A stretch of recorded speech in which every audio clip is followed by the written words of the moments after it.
Have you ever played a game and you were really enjoying it, only ever to come across this, or even this? For the longest time, video game collectibles have always just been this, giant walls of text that often felt like a chore to read. And because of this, I always felt that these collectibles were unimportant.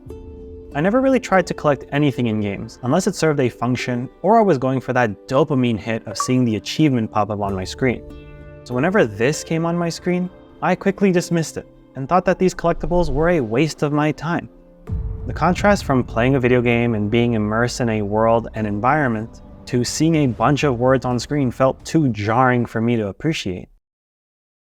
But everything changed when I played the Bioshock series. For those unaware, within the trilogy of Bioshock games, the collectibles take the form of audio diaries, or voxophones. They took this entire wall of text and had it voice acted in the game, so rather than reading it, it was spoken out to you. And then the Archangel showed a vision. A city, lighter than air. And though Bioshock wasn't the first game to ever do this, it was the first that I experienced. Hearing those collectibles read out is one of my favorite things about the series. It elevated the way I interacted with collectibles, and it changed the way I viewed the power and humanity of voices.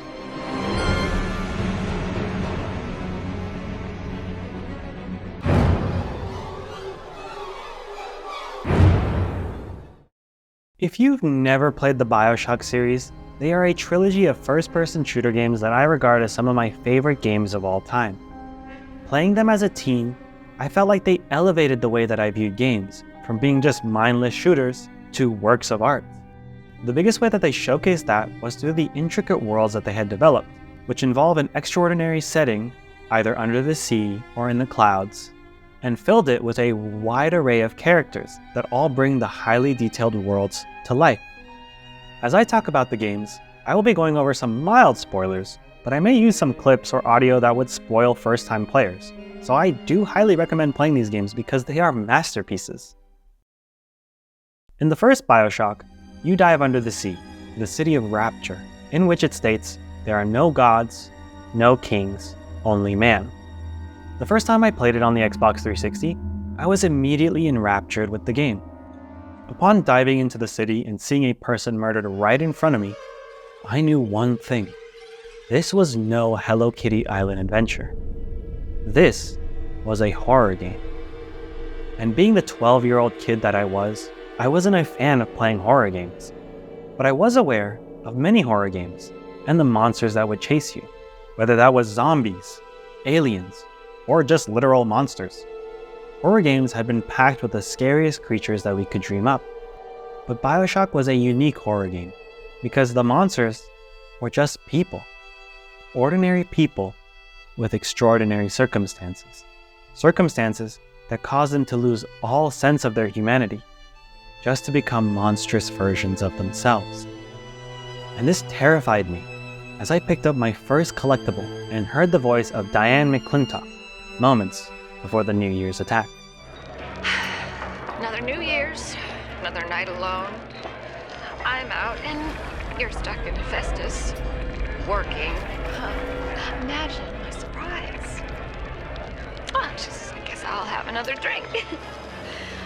Here's a toast to Diane McClintock, silliest girl in Rapture. Silly enough to fall in love with Andrew Ryan. Silly.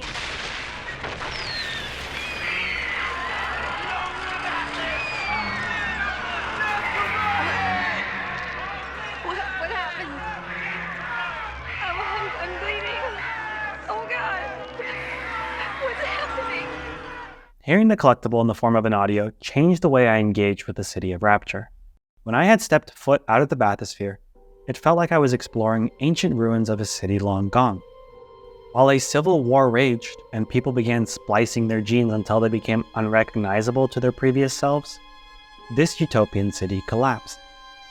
The silence of walking through empty corridors and locations showed a city dead long before I had arrived. But hearing Diane's voice breathed a sign of life in this underwater graveyard, and I was reminded that people called this city home. Her voice brought the missing piece of humanity back into the citizens of Rapture. And Diane wasn't the only voice that brought Rapture to life. From hearing the voices in many audio diaries from Dr. Tenenbaum, Dr. Suchong, and even Dr. Steinman. Wow, that's a lot of doctors. There were so many voices that painted Rapture to life on this canvas, and it brought them to life in a way that I wouldn't have gotten with just reading a collectible text. So I had to ask myself, what about their voices is so special? And why couldn't I get the same experience by just reading the text? And there's only one explanation. It's that voices have power. In 1972, American psychologist Albert Mehrabian crafted a study about communication and concluded that, in certain circumstances, 93% of communication is nonverbal, with body language composing 55% and tone providing 38% of the 93. Though the actual percentages and information can always be debated based on circumstances, it's agreed that this study brought nonverbal communication into the spotlight. Nonverbal communication provides such a large portion of communication that Mehrabian said that only 7% is the words being used. That would mean with any sentence that you have, the words would only be 7% of the whole meaning? That's shocking. But does the rest of the 93% really just go to body language and tone? In a paper named Nonverbal Communication in Negotiation by Jeff Thompson, Noam Ebner, and Jeff Giddings, they propose a model of nonverbal communication named META: movement, environment, touch, tone, and appearance. There are so many overlooked aspects of communication, but they all contribute to a large portion of how the meaning is conveyed. And this is where my disconnect happened when it came to the collectible texts. Every time I came across a wall of text, it felt devoid of meaning and devoid of life itself when comparing it to the 3D space. Playing a game only to be interrupted by a wall of text felt like such a strong dichotomy that I couldn't reconcile that both the gameplay and text were important to the story. So within the world of Bioshock, I was able to fully absorb the meaning of the collectibles and the character speaking, because I was engaged in a form of nonverbal communication. And the nonverbal aspect that we focus on is their tone. Because with the collectible audio diaries, all we have to go on is their voice. And voices are an extension of who they are. There is so much power in the way people convey meaning using their voice. Each character brings a part of themselves to life when you hear their voices in Bioshock. And listening to their voices humanized them for me, especially since many of them had become monsters. One of the earliest examples that can highlight how important their tone can be is listening to Dr. Steinman. As an accomplished surgeon and head of the medical pavilion, Dr. Steinman was the first major boss that we take down in Bioshock. While everyone began splicing their genes and altering their DNA, Dr. Steinman began to lose his grip on reality and wanted to become the next Picasso of plastic surgery. He had begun mutilating numerous amounts of people, including Diane McClintock, all for the sake of what he deemed as art. Hearing his tone descend into one of insanity was horrifying, and his battle felt like I had just fought a monster. Upon listening to his final audio diary, one where he continued cutting into a patient, I was left speechless. The nose looks terrific, Dr. Steinman. Doctor? You know, looking at it now, I didn't realize how much your face sags. Scalpel? Excuse me? Scalpel. Doctor, she's not booked for a facelift. Let's just come in here and... Doctor, stop cutting. Doctor, stop cutting. Get me the chief of surgery. Get me the chief of surgery now! This was one of the earliest audio diaries that had stuck with me, and still haunts me to this day. One of the most terrifying aspects of the tape is Dr. Steinman's cold and calculated tone when he was cutting into the person on the operating table. Listening to him speak makes it impossible to shake off what a monster he had become.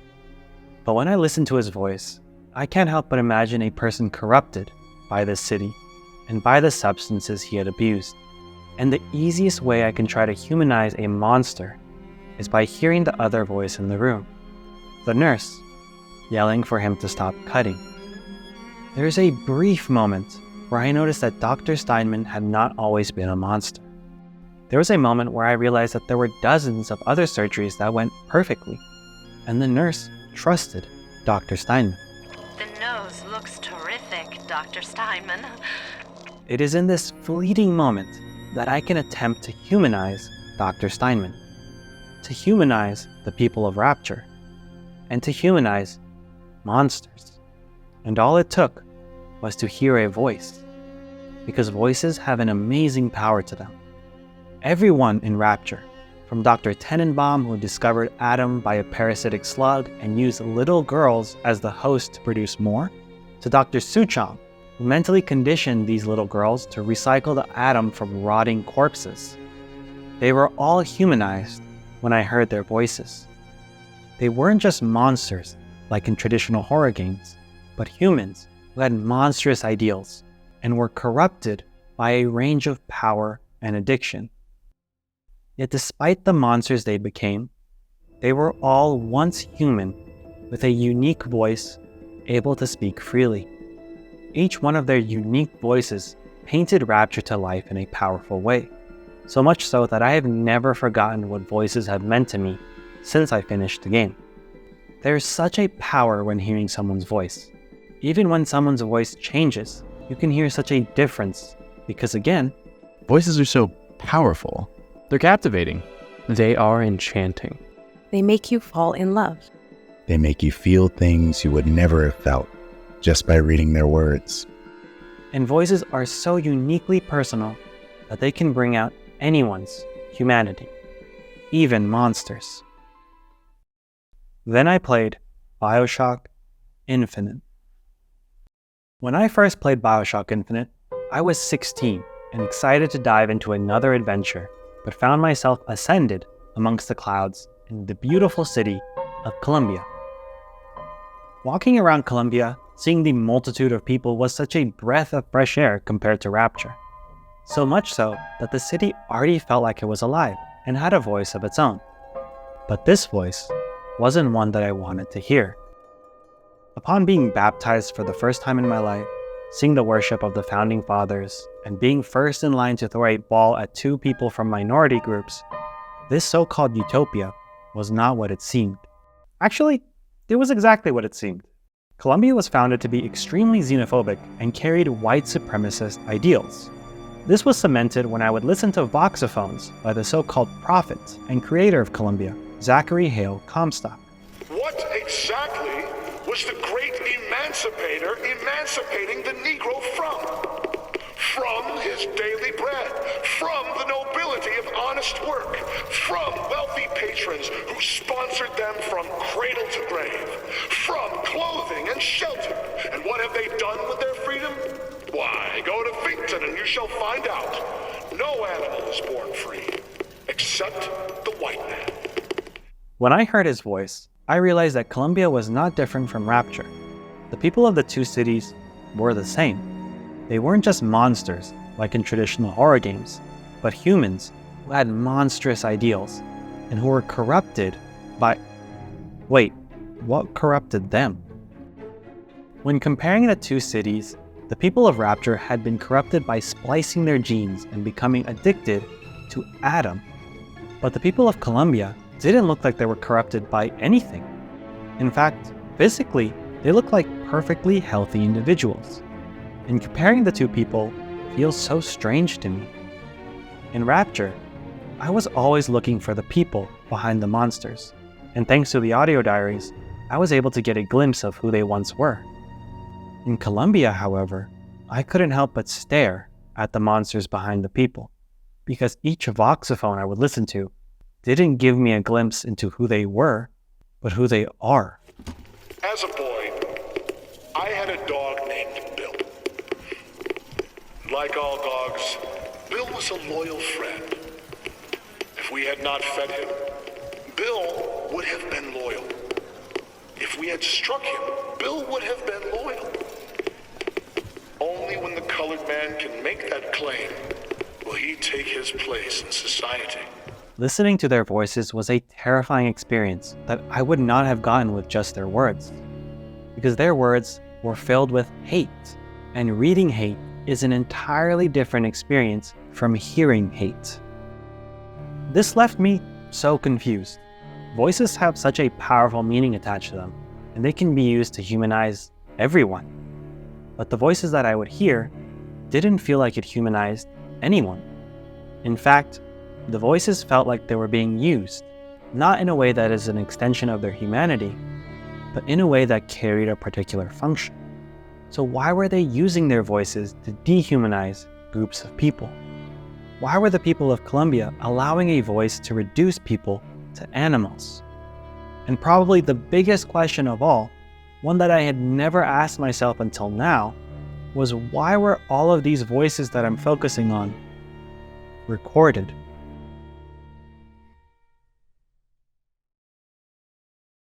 Throughout the games, I had always felt that voices had a huge power to them and were extensions of one's humanity.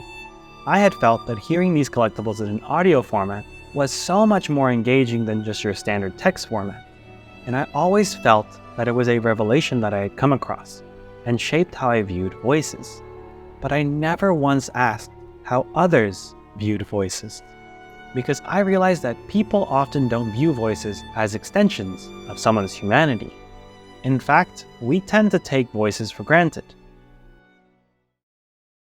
In the late 1700s, decades before the invention of the telephone, Austro-Hungarian inventor Wolfgang von Kempelen began development of two of his most famous machines, his chess machine named the Turk, and for his speaking machine. Of the two, the most famous invention is the Turk, which was a chess-playing automaton who would compete against a human opponent. Built to impress Empress Maria Theresa of Austria, this machine was widely revered as one of the most impressive inventions in the late 1700s. Von Kempelen took chess, a game that required higher intelligence, and created a machine capable of exhibiting higher complex thought, only thought to be exhibited with humans. This blew everyone away, even attracting challengers of Napoleon and Benjamin Franklin. But sadly, it turned out to be a hoax. The machine was not independent. In fact, it was fully operated by a chess master sitting inside the machine, and able to control the machine from within. Von Kempelen's other famous machine that didn't turn out to be a hoax was the speaking machine, which was operated by a person and could mimic multiple sounds of human speech.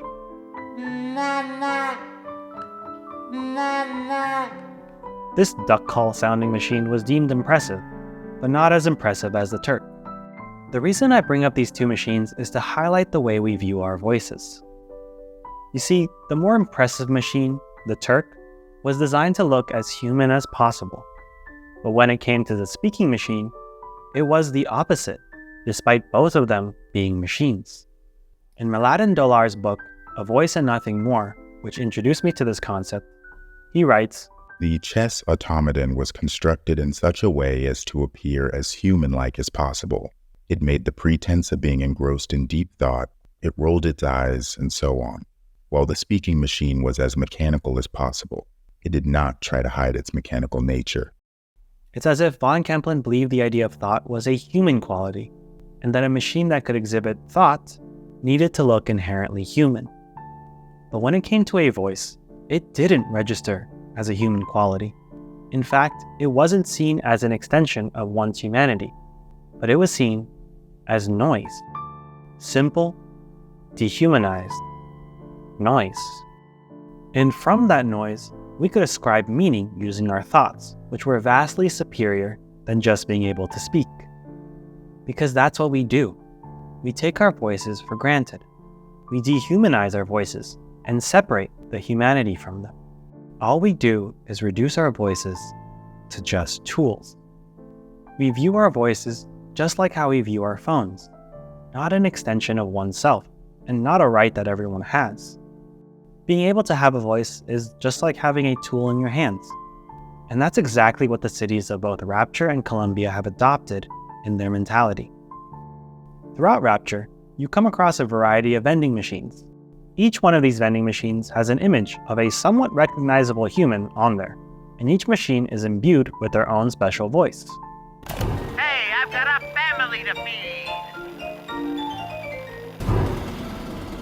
However, these voices aren't meaningful to the citizens of Rapture, but they are used as tools to grab your attention and allow you to spend money there. Throughout Colombia, these vending machines have been upgraded to look like the Turk by Von Kemplin. They are fully realized automatons looking much more human than the vending machines in Rapture. And these vending machines also have voices that are used to grab your attention and allow you to spend money there. I appreciate a lady who appreciates value! They are treating voices as tools to just sell you items, and they know exactly what they were doing. When it came to their design, they needed to create something that would feel more human to you. When it came to audio diaries and voxophones, they looked extremely not human. The devices are not human-like in the slightest, but yet the voices on those devices are all uniquely human, as opposed to the vending machines, who sounded robotic, yet looked human. Why would they choose to make the vending machines look more human than the devices we record voices on? And the answer comes about when we examine what people view a voice as. They view a voice as just a tool. And when you can view a voice as just a tool, you can just use that tool however you please. By making the vending machines more human-like, customers can feel that they were interacting with another person and take part in the higher thought process of choosing items to buy, just like the higher thought process when making a move in chess. People won't view the experience of shopping as just a tool, even though they're being sold to by the vending machines. But when you purposefully make the devices that can record voices to look as abstract and machine-like as possible, people won't regard them as being involved with higher thought processes. People will view them as just a tool to get a voice across. And this allows us to be sold to, without us even realizing we were looking to buy in the first place. So now that we've established that society has deemed voices to be used as just tools and is hyper aware of how they're using it, especially in the realm of Bioshock, to sell us things, two more questions can be asked. Who is selling to us, and what exactly are they selling? What is the point in using a voice like a tool, using it to sell to people, rather than treating it as an extension of a person? And the answer to that question lies in the morals and beliefs of those in power. Just like any other tool, they are accessible to only those who have the capabilities to get those tools. Once those in power have the tools to spread their voice, they use it to sell their specific agendas. The agenda is to dehumanize people, and the agenda to put people against others, all in the attempt to keep their own power and status. And this is the reason on why they were recording their voices.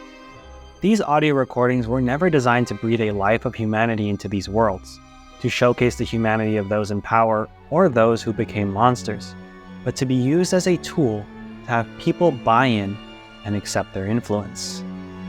In Bioshock, when I go through the list of names in voxophones or audio diaries, I find something peculiar. The majority of these people with the most audio recordings are those who the society has deemed as valuable. Whether through influence, status, or anything else, the number of audio recordings you listen to within these games are often people in positions of power. The creator of Rapture, Andrew Ryan, has 17 audio diaries within the first Bioshock game, the most of any other character within the entire game. The creator of Columbia, Zachary Hale Comstock, has 13 voxophones within the main story of Bioshock Infinite, the most of any other character within the entire game as well. With viewing our voices as a tool, we only allow those in power to speak. And when those in power seek to speak, they end up able to speak more than any other person, because they have deemed themselves worthy of having a voice. In fact, other notable figures in Bioshock with a high number of audio diaries are Dr. Suchong, who has 16, Dr. Tenenbaum, who had 11, and Dr. Steinman, who had 8. And they were all doctors who were high-ranking members of the Rapture Society.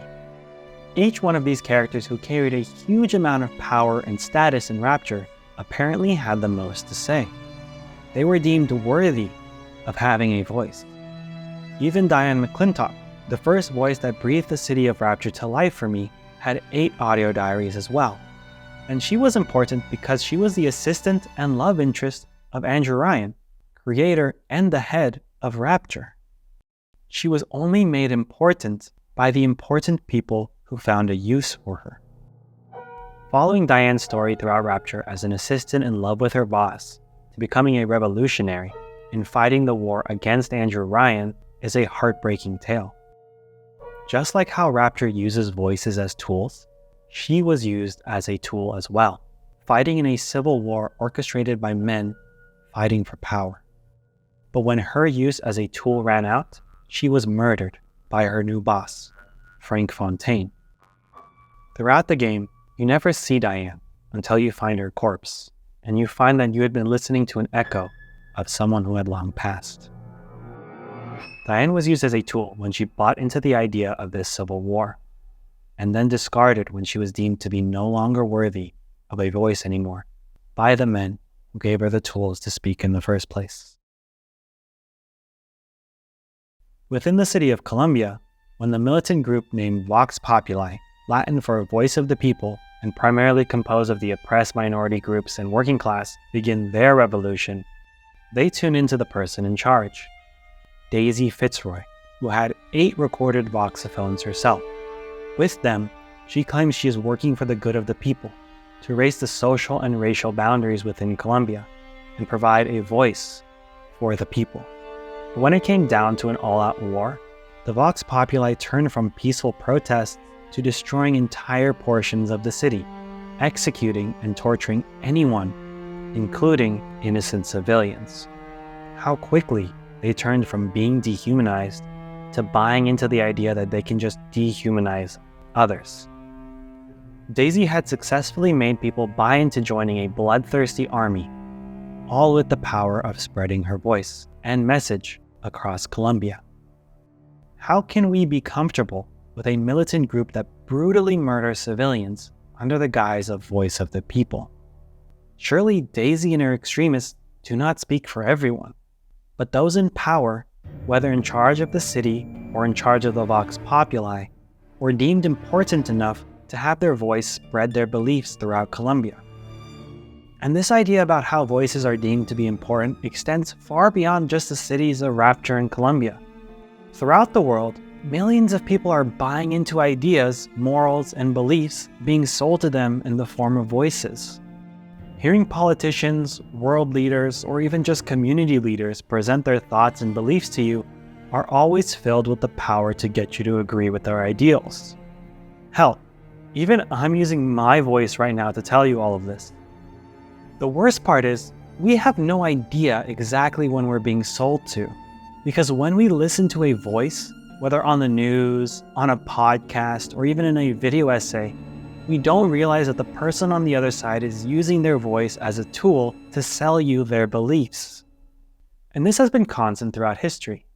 They want you to buy into their beliefs. They want you to agree with what they believe in. They want you to listen to their voice. A man chooses. They want you to stay sedated and docile. They want you to accept their policies. They want you to discriminate others. They want you to agree with murder. A slave obeys. They want you to believe the justifications of their actions. They want you to believe that war is necessary. A man chooses. They want you to fear the immigrants down the street. They want you to believe that other people aren't as human as you are. They want you to worry about your neighbor's intentions. They want you to dehumanize others. A slave obeys. They want you to feel like they have your best interests at heart. They want you to think that civilians aren't human like the rest of us. They want you to hate people for who they aren't. They want you to feel like they can speak for you. They want you to feel like they have a voice for you. They want you to feel like they are using their voice for you. They don't want you to use your voice. Obey. They want you to be silent. They want you to be silent. They want you to be silent.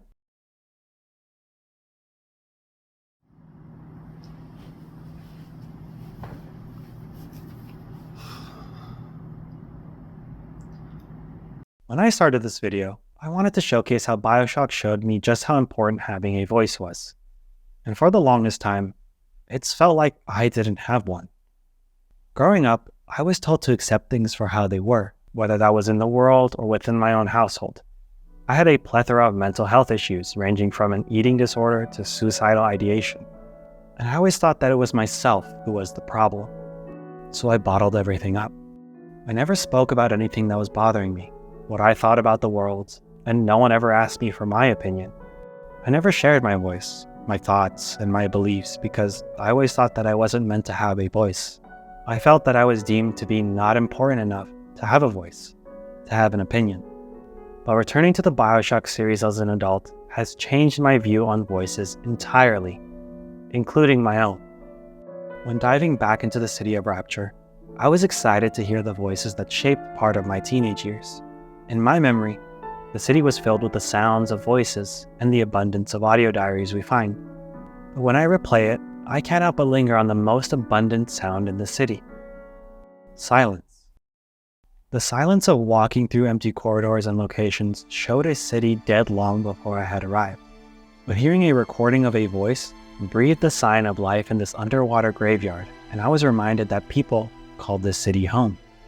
Once the recording was finished, however, I couldn't help but be sucked back into the silence walking through the city, blasting my way through the people that those in power had decreed are no longer human and no longer worthy of having any sort of voice.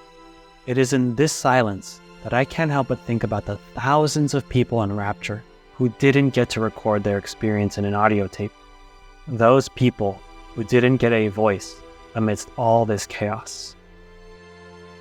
Throughout the games, I've been focused on the voices from the top, and had not focused on the silences, the absence of voices, because they were genuine people. People corrupted and ruined by those who seek to constantly dehumanize them, use them as tools for their agendas, and finally treat them as lesser so that they can retain their power. These silences were so profound for me that I couldn't help but pay more attention to the audio recordings of people that I didn't remember the first time I played the game. For example, listening to the audio diaries of Mariska Lutz. In her diaries, you hear her and her husband Samuel, who are both rail workers in Rapture. Together, they have a little girl named Masha, who is born in Rapture and never sees the surface world. This is highlighted in the audio diary where Mariska explains Masha's experience with seeing trees for the first time. The minute we came here, Masha started screaming, "Mama, Mama, what is that? What is that?" I thought she was having some kind of seizure. And then I realized, trees. Never saw one before. Thought they were monsters. In that recording, she remarks, "Maybe we never should have come to this place." And that concern becomes realized when the construction of the railway was finished and both Mariska and Samuel were laid off, only to be left in a life of poverty. Soon after, their daughter Masha gets taken and transformed into a little sister, pulling the atom out of corpses and leaving Mariska and Samuel both unemployed and without their daughter. In their grief, Mariska and Samuel overdose on pills, passing away in each other's arms, while their little Masha becomes a tool for those in power. Throughout Rapture, I struggled with seeing the humanity of these people who had turned into monsters. Hearing their voices helped me see their humanity. But listening to Mariska and Samuel lose sight of the humanity in their daughter, enough to commit suicide together, breaks my heart. We saw our Masha today. We barely recognize her. That's her, Sam said. "You're crazy," I told him. "That thing? That is our Masha?" But he was right. She was drawing blood out of a corpse by Fontaine Fisheries. And then when she was done, she walked off hand in hand with one of those awful golems. Masha! Hearing their grief over losing their daughter is tragic, and I realized the emotional impact I felt listening to their story was heightened by hearing their voice, because it broke the silence that I was hearing everywhere. Mariska and Samuel were two people who bought into this idea of rapture, only to be used and discarded once they no longer served a purpose. Mariska, Samuel, and Masha were all important people, and they all deserved to have a voice. And I was grateful that they were able to have at least 3 audio diaries. 3 audio diaries that highlighted the monstrosities that was happening to their family. 3 audio diaries that were a cry for help in a city that treated them like they weren't human. And 3 audio diaries that were 3 more than the majority of the city. I can't help but think of all the people in both Rapture and Columbia who didn't have a say in anything. Remembering one of the most haunting audio diaries from Bioshock, the one where Dr. Steinman continues cutting the patient as his nurse screams for him to stop, I always thought there was just 2 voices. But there was a 3rd voice in that scene, the voice of the patient, the voice of the person being used as a canvas, as a tool by those in power. The voice of the people not deemed important to the story and not valuable enough in society to have a say in anything. The hardest part of thinking about their silence is that it's not limited to just the cities in Bioshock. Everywhere around the world, there are voices which are being used as tools to justify the inhumane treatment of others and not allowing them to speak. They have all been suffering in silence. We've only ever tuned into the top, the voices of power, when every person has an innate power, and once you've descended from the skies, you can find yourself amongst a sea of voices, all waiting to be listened to. And amongst that sea of voices, you'll find that your own is valuable and worth listening to. When I first started my video essay channel, it was incredibly daunting. I always thought that my ideas were not worthy of listening to, and I always thought that my voice didn't have any inherent power. But the Bioshock series has helped me realize what a voice truly was, and how much power it carried. A voice isn't just a noise made by a random machine or a tool to dehumanize groups of people, but a message that carries meaning and an extension of our humanity. The greatest power our voices have is breaking the silence and indifference in our world. And we should use our voices to speak up as much as we can, so that we can raise awareness and care for those around us, especially for those who can't speak up for themselves. Raising our voices doesn't have to be a complicated process. You can easily just talk to a loved one about issues that are bothering you. You can make or share a video to voice your concerns on how others are being treated and bring out everyone's inherent humanity. Or you can make a wall of text explaining how you feel and what you need to say, because not everyone has the capability of speech. There was never anything wrong with those giant walls of text that appeared on screen when playing a video game. In fact, those were put there to help us listen to a voice that was trying to say something, even if it wasn't spoken out. I was always so enraptured with the idea of voice acting out the collectibles, and it felt amazing to hear such emotion being poured out of the recordings. But those recordings weren't what a voice fundamentally was, because those voices are often from those in power, from those who get a chance to speak. But having a voice isn't just having a chance to speak. It's about having a chance to be heard, and everyone deserves to be heard.